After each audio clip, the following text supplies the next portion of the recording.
توجہ، اللہ کریم یہ جذبے سلامت رکھے۔ سیدنا خالد بن ولید رضی اللہ تعالیٰ عنہ کو جب یہ چیلنج ہوا، آپ بیٹھ گئے، زہر کی شیشی اٹھائی۔ اس زہر کی بات کر رہا ہوں جو چمڑی پر لگ جائے تو چمڑی جل جائے، آپ نے اٹھایا اور بسم اللہ پڑھا اور پوری پی گئے، پورا زہر پی لیا۔ یہ معمولی بات نہیں ہے، انتڑیاں کٹ جاتی، حلق جل جاتا، زبان کٹ کے گرتی، لیکن کچھ نہیں ہوا۔ عیسائی غور سے دیکھتے رہے، کچھ تو بغلیں جھانکتے ہوئے کہنے لگے جادو ہے، جادو ہے، جادو ہے۔ کچھ کو یہ لگا جادو ہے۔ آپ نے شیشی تو پی لی، اس کے بعد کہا اب تمہاری باری ہے۔ کہا نہیں، یہ جادو ہوا ہے، شعبدہ بازی ہے۔ کہا کہ اگر ہمت نہیں ہے، انہوں نے کہا کہ شاید اس زہر کے اندر کچھ اور تم نے کر دیا ہوگا، اس کا اثر ختم ہو گیا ہوگا، ورنہ یہ زہر تو لوگوں کو جلا دیتا ہے۔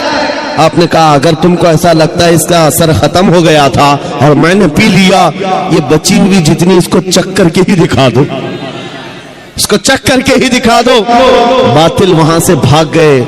نبی کریم صلی اللہ تعالی علیہ وسلم کے دیوانوں کا ایمانی معاملات میں مقابلہ کبھی نہیں ہو سکتا، کبھی نہیں ہو سکتا۔ یہ تاریخ کی سچائیاں ہیں عزیزان گرامی، ہر زمانے میں ٹکراؤ تو ہوتا رہا ہے۔ ان کے پاس طاقت کا مظاہرہ کرنے کے لیے ہتھیار تو ہو سکتے ہیں، تلواریں ہو سکتی ہیں، بندوق بارود سب کچھ ہو سکتا ہے، لیکن ایمانی طاقت صرف اور صرف نبی کے غلاموں کے پاس، حضور کے غلاموں کے پاس ہے۔ آپ کو پتہ ہے یہی خالد بن ولید رضی اللہ تعالیٰ روم کے ان لوگوں سے جب مقابلہ کرنے کے لیے گئے جو لاکھوں کی تعداد میں تھے، بادشاہ اور اس کی فوج سامنے مقابلے کے لیے آئی تو خالد بن ولید کو انہوں نے ٹانٹ مارا تھا، کہا مدینے کے نکلے ہوئے یہ صحرا نشین، یہ بادیاں نشین جن کے کپڑوں میں پیوند لگے، پیروں میں چپل نہیں، کھجور کی گھٹلی پر پورا دن گزارتے، یہ رومیوں کا مقابلہ کرنے کے لیے آئے۔ وہ رومی جو ٹھاٹ بات سے رہنے والے، عیش و عشرت اور شراب قدوں پر رہنے والے، انہوں نے جب یہ تانا مارا تو سیدنا خالد بن ولید نے کیا کہا تھا پتہ ہے؟ روم کے بادشاہ سے کہا کہ تم اس قوم سے مقابلہ کرنے کے لیے آئے ہو جو تمہاری قوم شراب سے جتنی محبت کرتی ہے اس سے کئی درجے زیادہ محمد عربی کے غلام موت سے محبت کرتے ہیں۔ تم کو شراب میں جو نشہ ملتا ہے وہ ہمیں شہادت میں مزہ ملتا ہے۔ یہ اس قوم سے تم ٹکرا رہے ہو جن کے ہاں موت کوئی حادثہ نہیں، ارے وہاں تو بڑھ بڑھ کر کے لوگ آیا کرتے تھے، بڑھ کر کے آیا کرتے۔ دنیا کو اسی بات کا ڈر ہے۔ میں ایک سوال کرتا ہوں آپ سب سے، کبھی سوچا آپ نے، کبھی سوچا دل میں، دل پہ ہاتھ رکھ کر کے بتا، دنیا کی سب سے بڑی سزا کچھ ہو سکتی ہے تو کیا ہوگی؟ موت۔ اس کے بعد کیا ہوگا؟ ایک بار موت آنی ہے اور دنیا ڈراتی اسی بات سے، موت سب سے بڑی چیز ہے، اس کے بعد تو کچھ نہیں ہونا ہے۔ آدمی مر گیا تو اس کے ساتھ کیا کیا جائے گا؟ بس ایک ہی درد ہے موت کا جس سے دنیا خوف زدہ ہے، اور یہی بات آپ سے نکالنا چاہتے ہیں۔ وہ ان کے لیے حادثہ ہے جن کو مرنے کے بعد جلنا ہے، جلنا ہے، جلنا ہے۔ مومن کے لیے موت حادثہ نہیں، مومن کے لیے موت تحفہ ہے۔ ادھر آنکھیں بند ہوئی، ادھر مصطفیٰ کی زیارت۔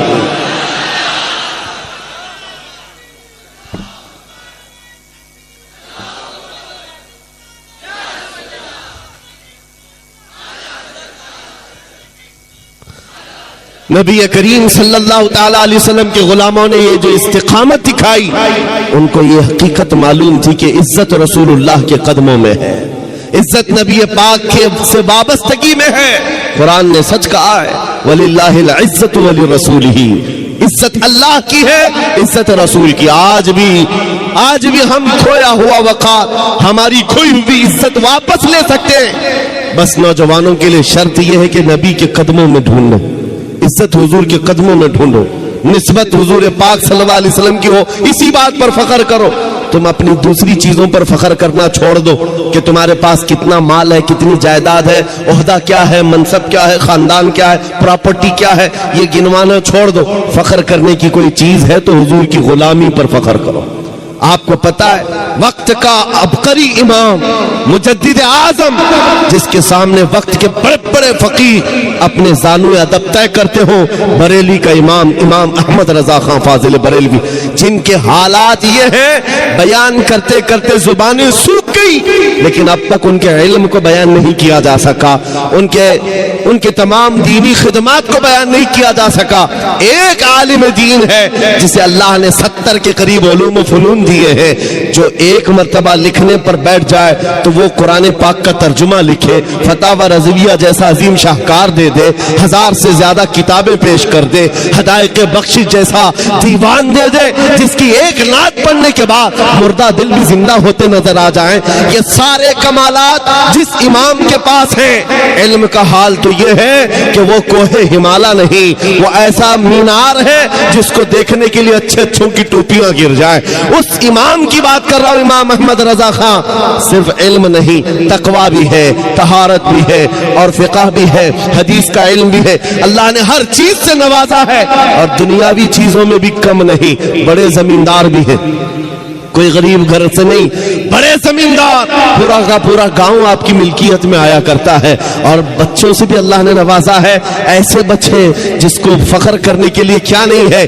ایک بیٹا مفتی اعظم ہے تو دوسرا حجت الاسلام ہے، وہ وقت کے اولیاء بیٹے ہیں، اور باپ دادا بھی کم نہیں ہے، ساری نسبتیں جس کے پاس ہے، فخر کرنے کے لیے کیا کم نہیں ہے۔ میرا باپ نقی علی خان، میرا دادا رضا علی خان، میرا بیٹا مفتی اعظم، میرا بیٹا حجت الاسلام، اعلیٰ حضرت یہ کہہ سکتے، اور میرے علمی کام یہ ہے فتاوی رضویہ تمہیں دے رہا ہوں، اور میرے نعتیہ دیوان حدائق بخشش دے رہا ہوں، قرآن کا ترجمہ کنز الایمان دے رہا ہوں۔ یہ ساری باتیں اعلیٰ حضرت نے کہیں نہیں دکھا سکو گے۔ ان ساری باتوں پر اس امام نے فخر کیا ہے تو کس بات پر؟ یہ کہتا ہے بریلی کا امام، اس گلی کا گدا ہوں میں جس میں مانگتے تاجدار پھرتے ہیں۔